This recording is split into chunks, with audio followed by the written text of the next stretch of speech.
new currency conference, and I'm finding it hard to believe it's possible to miss someone this much. We've gotten into some very naughty texting to see us through this torturous week apart. What was that thing he wrote last night about the first thing we're going to do when we're alone? Oh, right, back to my secret.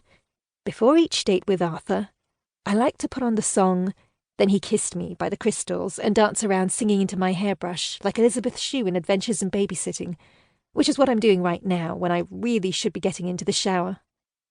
But I am multitasking by laying out my dress and tights on my bed while I sing. Auntie Tessa, what are you doing?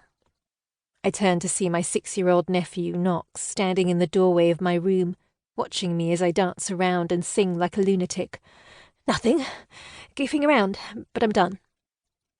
Grandmum says you and Prince Arthur are going on a big date. Are you guys going to smooch all night? He wrinkles up his nose and starts to giggle. I gasp, pretending to be scandalized by the notion. Of course not. We're not married yet. We'll probably just have some dinner and polite conversation. Anyway, out you go. I clap my hands in the manner of a schoolteacher herding a class in from recess, but my clap must be broken because it has no effect on him. He remains rooted in the doorway, grinning up at me.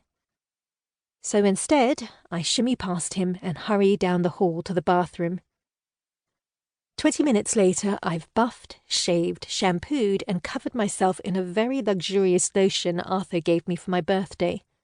Nuts. I forgot my bathrobe. I wrap a towel around myself, pick up my dirty clothes off the floor, and scurry down the hall as quietly as possible, hoping none of my other nephews or nieces will see me. When I arrive back in the dank cave I call home, I find 2 of my nieces, Tabitha and Poppy, sitting on the bed, giggling hysterically. Grrr. They're sitting on top of my dress, no doubt wrinkling it beyond my limited capabilities with an iron. In Tabitha's hand is my mobile phone. Oh, this can't be good. Poppy looks up at me, her sweet little 7-year-old eyes dancing with excitement. Who's Excalibur? And why is he dying to get you naked? I grip the towel with one hand and cross the room in 2 steps, then swipe my phone out of Tabitha's hand. Nope, not for you. Those are private messages and they are not for little eyes. Now, if you'll excuse me, I need to get dressed. Tabitha stares up at me from under her eyelashes, clearly trying to act both innocent and hurt.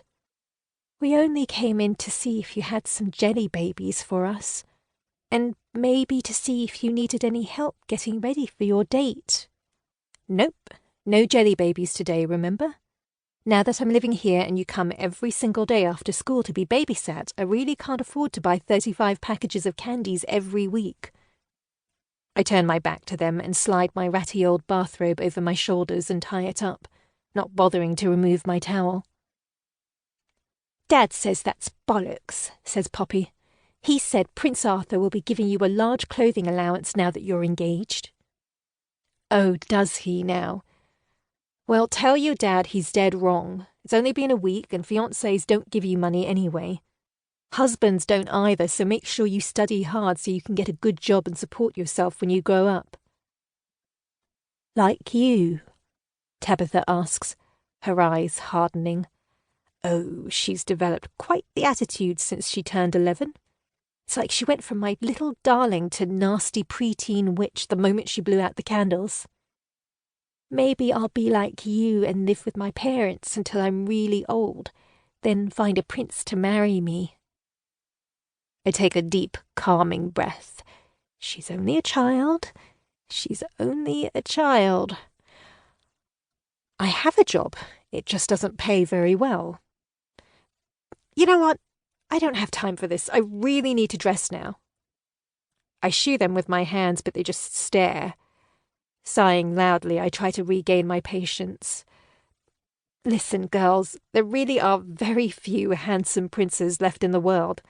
In fact, there's a very good chance I may have snagged the last one, but even so, I'm never going to live off his money. I'm going to have my own career, and you should too. Really?